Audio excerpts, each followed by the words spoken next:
बाहर से आए हुए लोग हैं जिनको आर्यन कहते हैं।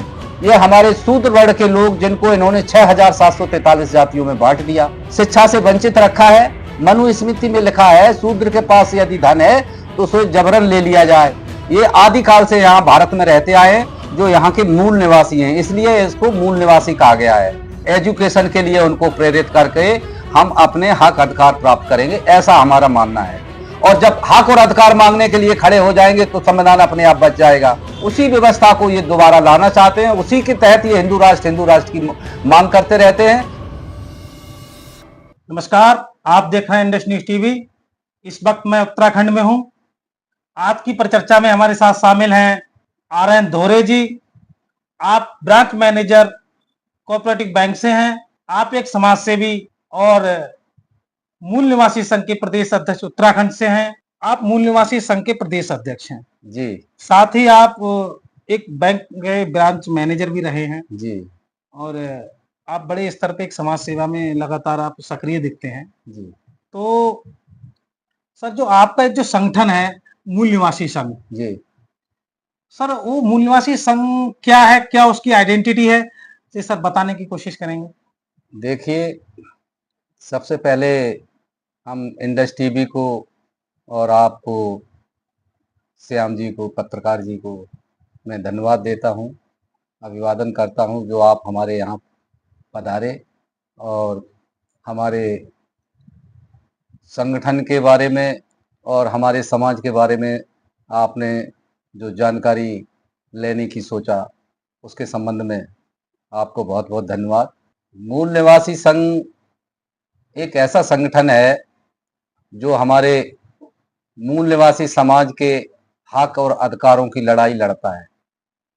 सर्वप्रथम मैं आपका जो क्वेश्चन है कि मूल निवासी क्या है, मूल निवासी जो हमारा संविधान बन रहा था उस समय डिप्रेस्ड क्लास, मतलब जो तजे हुए हैं, जो समाज से बाहर है, वो डिप्रेस्ड क्लास और बैकवर्ड क्लास, जो पिछड़े, जो हमारे संविधान लागू होने से पहले इस समाज में हिंदूवादी व्यवस्था, वर्ण व्यवस्था जो समय थी, उसके तहत हमारे समाज को 4 वर्णों में बांटा गया था, ब्राह्मण, क्षत्रिय, वैश्य और शूद्र।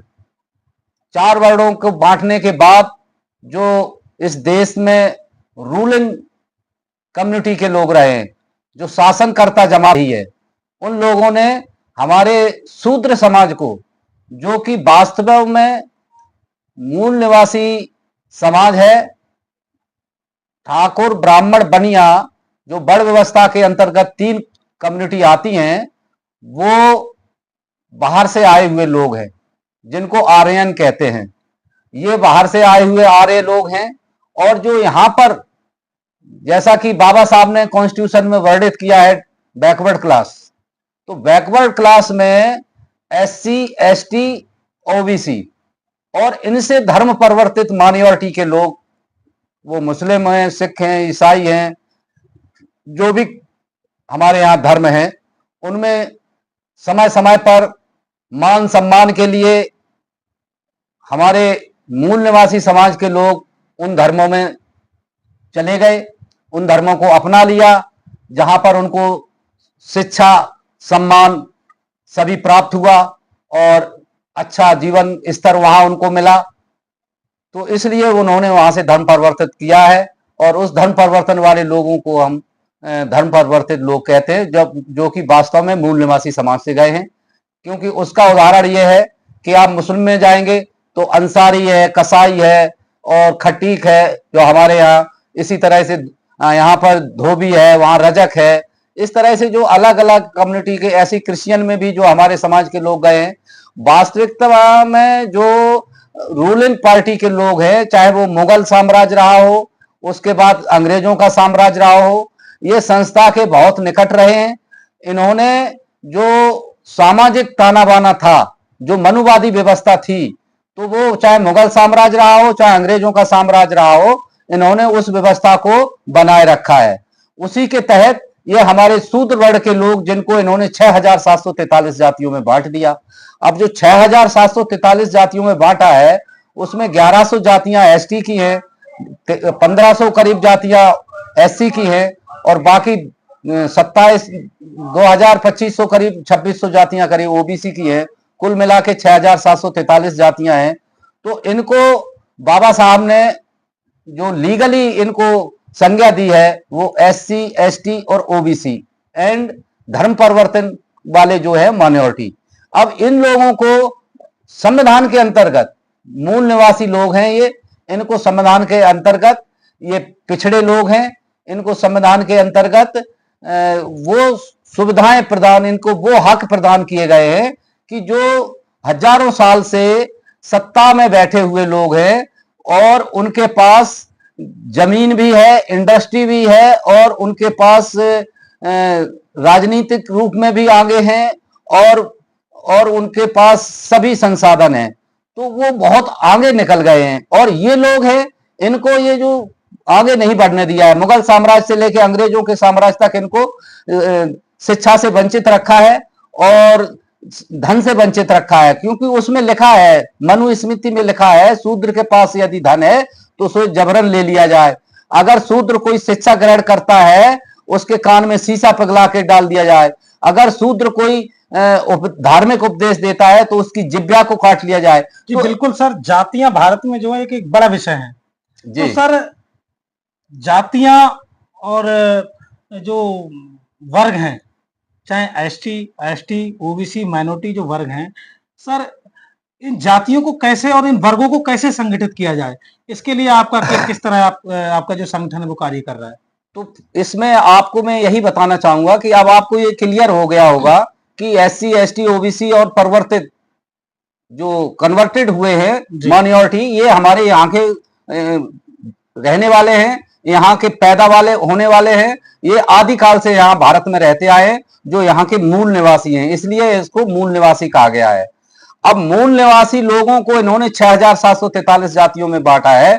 जैसा कि आप कह रहे हैं, जातियों के संबंध में आप क्या कहेंगे, इनको इकट्ठा कैसे करेंगे? तो साथियों, जैसा कि बाबा साहब ने लीगली उन्होंने एससी, एसटी, ओबीसी और माइनॉरिटी करके 4 वर्ग बनाए हैं, उन वर्गों को ये मूल निवासी संघ जो फुले अंबेडकरी विचारधारा पर चल रहा है, उसका उद्देश्य यह है कि हम एक समता, स्वतंत्रता और बंधुत्व और न्याय इसको प्रदान करने के लिए, जो कि हमारे संविधान की मूल भावना है, समता, स्वतंत्रता, बंधुत्व और न्याय पर आधारित देश को विकसित करना है। ये हमारे संविधान की मूल भावना है। ये हमारे संविधान सभा ने सर्वसम्मत से संकल्प लिया था, और उसी संकल्प को लेकर के, उस संविधान को आगे रख करके हम लोगों का ये उद्देश्य है कि फुले अंबेडकरी विचारधारा के अंतर्गत हम जो बाबा साहब ने 4 वर्गों में 4 जगह इकट्ठा किया है, 6,743 जातियों को 4 बंडलों में बांधा है,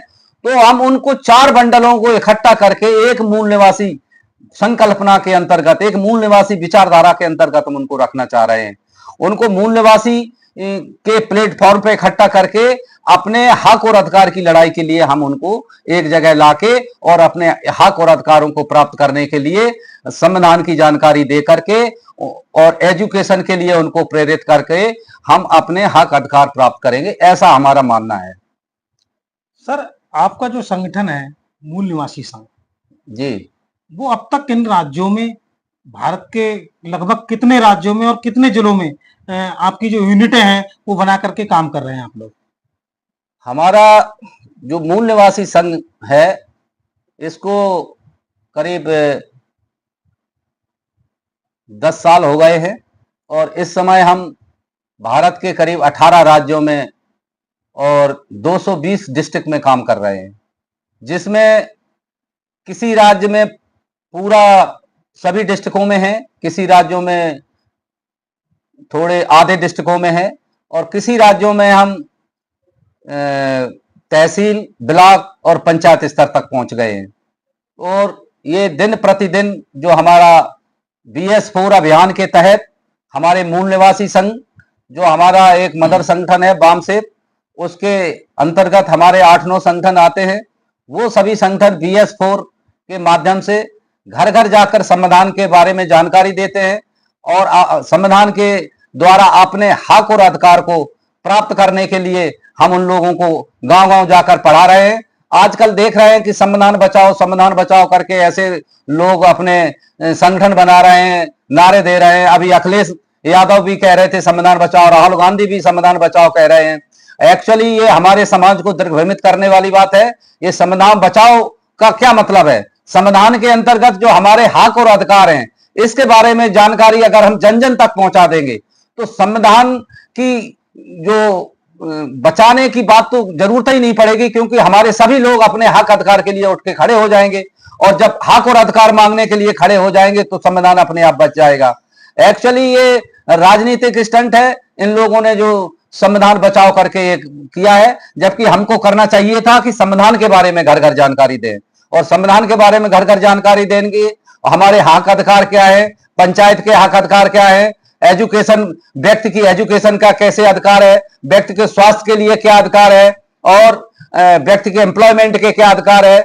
संविधान के अंतर्गत लिखा है बच्चा जिस दिन पैदा होता है, मां के गर्भ में आता है, उस समय से लेकर उसकी मृत्यु तक सभी स्टेप पर भारत सरकार की उसमें जिम्मेदारी है। इसके बारे में आपको बताना चाहूं तो विस्तृत में बता सकता हूं। जब बच्चा मां के गर्भ में आता है तो उस समय भारत सरकार संविधान के ने निर्देशित किया है जो भारत सरकार को, तो भारत सरकार उन माओं को और बच्चे की जच्चा बच्चा की पूरी जिम्मेदारी लेती है। उनको समय समय पर टीके, उनको दवाएं, उनके स्वास्थ्य का परीक्षण करवाते हैं और जब बच्चा पैदा हो जाता है तो 5 साल तक उनको जच्चा बच्चा दोनों को स्वास्थ्य की पूरी देखरेख की जिम्मेदारी भारत सरकार के द्वारा संविधान के तहत दी गई है। उसमें जिम्मेदारी लगाई गई है, भारत सरकार का कर्तव्य है उसमें। और इसके बाद जब बच्चा 6 साल का, उत्तराखंड के आप प्रदेश अध्यक्ष हैं अपने सामाजिक संगठन से जी, तो सर आपसे एक आखिरी सवाल मैं करूंगा। सर उत्तराखंड सन 2000 में बना जी। उत्तराखंड में जो आपके SC ST OBC समाज के लोग हैं जी, वर्गों के जो लोग रह रहे हैं, तो जो आज उत्तराखंड में उन लोगों से अगर वो कहीं जाते हैं, चाहे वो सरकारी संस्थाओं में जाएं या कहीं ऐसी जगह जाते हैं, तो उनसे जो जाति प्रमाण पत्र मांगे जाते हैं वो 1985 के दस्तावेज मांगे जा रहे हैं। सर उत्तराखंड प्रदेश 2000 में बना, 1985 के दस्तावेज उनसे मांगे जाते हैं, तो सर ये किस तरह आप इसको क्या कहना चाहेंगे इनको लेकर? क्या ये संवैधानिक है? उत्तराखंड सरकार के द्वारा उन्होंने अपने संकल्प में ये लिया है, जो प्रथम सरकार बनी थी नित्यानंद स्वामी के टाइम पे, उन लोगों ने ये कहा था कि जो आज हम उत्तर प्रदेश से विभाजन अलग अलग हो रहे हैं और इसमें जो उत्तर प्रदेश के जो SC ST OBC के लोग थे, उन लोगों को वही सुविधाएं यहाँ पर भी मिलेंगी उत्तराखंड में जो SC ST OBC के लोग हैं। लेकिन उसमें ये दिखाया गया था कि जो आज हम जाति प्रमाण पत्र बनाएंगे तो पूर्व में भी जाति प्रमाण पत्र बना होना चाहिए। अब उसमें इन लोगों को ये डर है कि जो उत्तराखंड बनने के बाद उत्तर प्रदेश से सीमावर्ती क्षेत्रों से लोग घुस रहे हैं और वो हमारे जो नौकरियों में अतिक्रमण कर रहे हैं, तो इसलिए उसकी प्रक्रिया को इन्होंने जटिल बना दिया है। और इसके लिए हमारे संगठन के द्वारा इसमें कार्रवाई की जा रही है, मांग की जा रही है कि जो उत्तराखंड बनने से अब तक जो रह रहा है उसको मूल निवासी प्रमाण पत्र बनाया जाए। और ऐसा बनाया भी जा रहा था पिछले 5-6 साल से, ये व्यवस्था इन्होंने ज्यादा कर दी गई है, नहीं तो उससे पहले 2014 तक तो कोई ऐसी दिक्कत नहीं हो रही थी, सभी के प्रमाण पत्र बन रहे थे। लेकिन 2014 के बाद इन लोगों के द्वारा जानबूझकर SC ST OBC के लोगों को नौकरियों से बहाल न करने का उनका एक विचार है, इसलिए इस तरह की व्यवस्था वो कर रहे हैं। और जो नौकरियों में लगे हुए भी हैं उनके साथ भी अन्याय कर रहे हैं और उनको भी निकालने की कोशिश कर रहे हैं।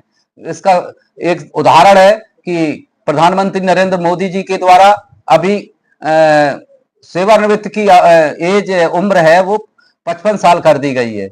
और एक नियम उन्होंने ये बनाया है, 50 साल के बाद जो भी व्यक्ति नौकरी कर रहा है उसकी जो रिपोर्ट है, सालाना रिपोर्ट, उसका जो हेड अधिकारी, प्रधान अधिकारी होगा, वो उसकी रिपोर्ट देगा कि ये कार्य करने में सक्षम है, ये पूर्ण रूप से स्वस्थ है और इनकी एफिशिएंसी सही है। इन 2-3 रिपोर्टों को देगा, तभी उसकी नौकरी 50 साल के ऊपर वालों की नौकरी सुरक्षित रहेगी। अगर वो रिपोर्ट देता है कि ये कार्य करने में सक्षम नहीं है और ये कार्य संतोषजनक नहीं करते हैं, तो उसको 50 साल के बाद ही रिटायरमेंट किया जा सकता है।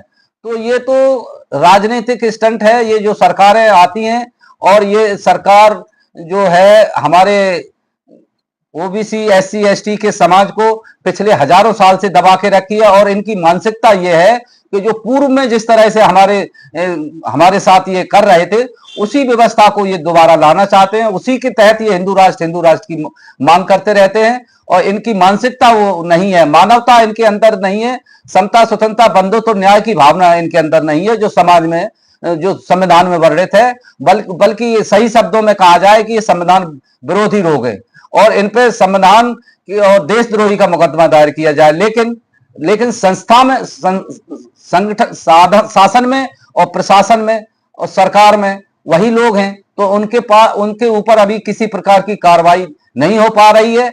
और जब हम मजबूत होंगे, हमारी आपसूट विंग है, पावर विंग है, अगर वो सत्ता में आती है, तो इन सब चीजों पे हम पूर्ण रूप से विराम लगाएंगे और जो हमारा प्रतिनिधित्व का अधिकार है उसे पूरा करेंगे, चाहे वो एससी का हो, चाहे वो एसटी का हो, चाहे ओबीसी का हो या माइनॉरिटी का हो। इसके लिए हम लोग संकल्पबद्ध हैं। जी बिल्कुल। तो ये थे हमारे साथ आज की चर्चा में शामिल थे RN दोहरे जी। आप मूल निवासी संघ के प्रदेश अध्यक्ष हैं उत्तराखंड से, साथ ही ब्रांच मैनेजर कोऑपरेटिव बैंक से हैं।